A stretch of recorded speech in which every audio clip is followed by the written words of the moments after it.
Long time no see, everyone. It's your old mate Cargon back at it again. This time with a closer look at these. The Isamu Katayama Backlash combat boots.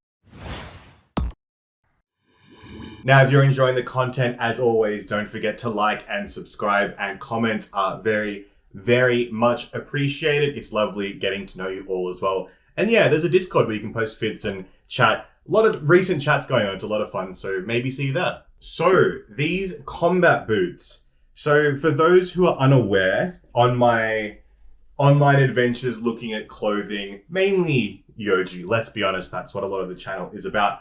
I had noticed that quite a few pieces had been referencing a collaboration with a label called Isamu Katayama Backlash.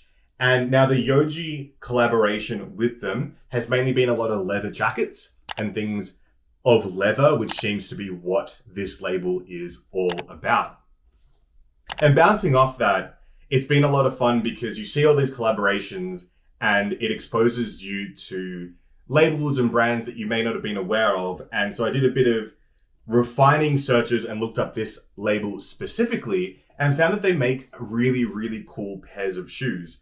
I found this pair, which is a pair of their combat boots, and picked them up, and they are stunning. So the brand has been around quite a while, and a couple of their major staples are a pair of combat boots, very, very much riffing on this silhouette year after year, season after season.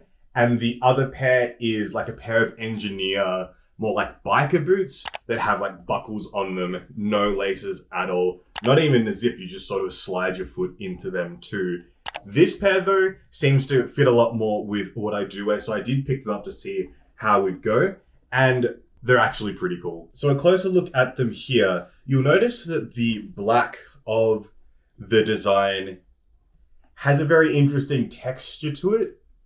The laces are also black. There's like this thing about it that is a bit different to other pairs of shoes that I have that are also black. And it is because these are object-dyed. So for the most part, in the process of like producing an item, a garment, perhaps a pair of shoes as well, the parts of the piece are dyed before they're all put together.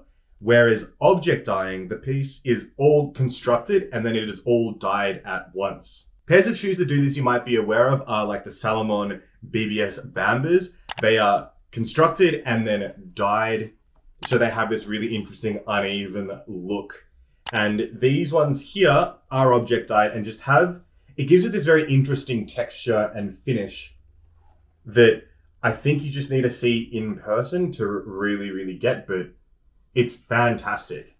Other features of these, they've got leather laces, which are actually pretty annoying. I'm not going to lie, but I think it's just this pair of shoes, as you can see by the sole here, has barely been worn whatsoever. There is little to nowhere on the back of that heel there.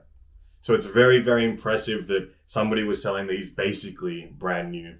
They also came with the leather tag as well, which is a pretty neat tag. Could look nice as an accessory.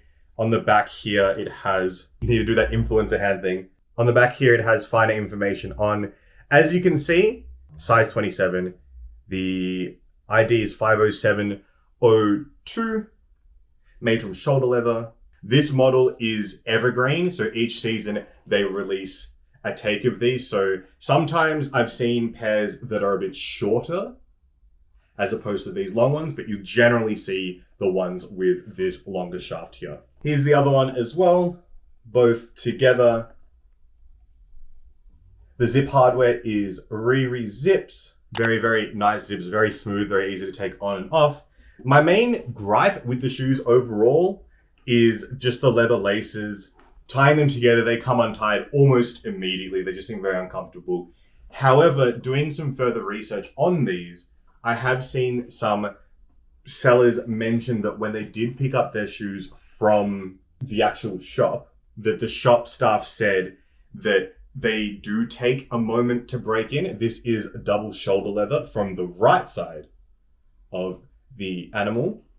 And so it is quite stiff. It's quite hard to the touch. Like the feeling is that, yeah, these haven't been worn in whatsoever. So it is a bit awkward wearing these to begin with, but over time they will loosen up, they will soften and get molded to your foot and become much, much, much more comfortable. The laces included. It's funny that the staff as well, on one of the posts I saw, said that you should take the shoes home, unlace them, I guess in Japan you're not wearing shoes at home, but make sure you're not wearing any shoes in the house, and then just softly step all over your shoes to help the process of loosening them up and wearing them in, which I think is quite funny. It's an interesting thing. Maybe this is something that would work, but I'm not too sure yet. Looking at the soles as well, they kind of feel very plasticky, and I'm not sure whether it is that it is plastic. It could be. It's not a Vibram sole. It is just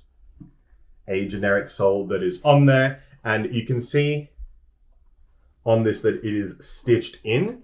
The official post says that it is a Goodyear welted sole. I've been aware that with a stitch like this that you can see on the bottom of the sole, perhaps it is a Blake stitch, where you do see that this is kind of stitched from the bottom here. However, that means that if you are trying to replace a sole, you need to get the entire thing replaced rather than just sort of like bolt on pieces like you would with a Goodyear. My knowledge on replacing soles and cobblery type things is very, very weak, so please correct me if I'm wrong there. But they've advertised it as Goodyear welt, but I do not see really any separation where the sole could come off here, so makes me think it's a Blake stitch, so then this could all just be replaced. But it doesn't mean that the shoes will have a short lifespan. I believe that this kind of shoe will just last indefinitely. It's so sturdy in hand. A note about size, these are a size 27. However, that comes, again, with the big gamble of everything. These are very, very big on me. Now, I am standardly like a 9.5. 26.5 to 27. These are a 27 and they're huge. My housemate, who is an 11, a 44, they fit them with a little room to spare. So that's how big they are. So as a result, I just can't keep them because it just feels awkward to walk in a pair of shoes that is far, far too big. Another note of advice as well is that I have a very high instep, and because these are not worn in, my foot is a bit uncomfortable on both pairs around this side here. It's easy to get into the shoe. It's fine, but just wearing them around the house and like for taking footage in that, after a very quick period of time, my foot does start to get tired of being in these. So just not for me. And it's a shame because these are a fantastic pair of boots. A work colleague was super interested in them, but they just don't wear boots anymore. But they're just gorgeous. They look great on foot. Can go with a whole different amount of styles. You could just have jeans sort of puddling over them, and just with the front peeking out, it would look good too. Dress them up and dress them down. They're basically new. It's wild. I just don't know what the previous seller was doing, but yeah. This is them. The Isamu Katayama Backlash combat boots. Look, I'll be honest, I have been looking at trying to pick up a smaller pair or a pair of the engineer boots because they are very, very nice. I feel though like a lower pair would do me a bit better in my shoe arsenal because I have a lot of tall boots, and ones that are a bit lower could look a bit nicer with balloon pants, because with a tall shaft and balloon pants sort of puddling at the top, it does look a bit weird, but then puddling closer to the ankle looks very, very nice. I've said puddle more in this video than I think I've said all year, so enjoy. I guess it's something that we shared this special moment together. But yeah, I haven't seen a lot about this label, just in general, like chatter around. I would love to be able to experience some of their leather jackets and things, but that is something that I would need to do in store. I guess at their flagship in Tokyo, they do have stores around Japan as well. But I'm not gonna gamble on that online just because sizing's weird. As you can see, I'm pretty plump, so it's just not a good idea to do those kind of things with Japanese labels that you're unfamiliar with, because you could just end up with a lot of clothes that don't fit you. And it's something we've had to go through time and time again on this channel. But yeah, thank you so much for watching. I hope you've enjoyed the video. Feel free to ask me any questions. These are for sale as well. You can see the links down below in case you're interested in them. But I would love to do some more in-depth look at the label too, because they make some really, really cool stuff. It is kind of perhaps not directly adjacent to avant-garde, but you can definitely mix things in and out with the kind of things that they produce. But yeah, thanks so much for watching. I hope you enjoyed the video. You'll take care, be safe, have fun. And as always, don't do anything I'd do. All right, bye-bye.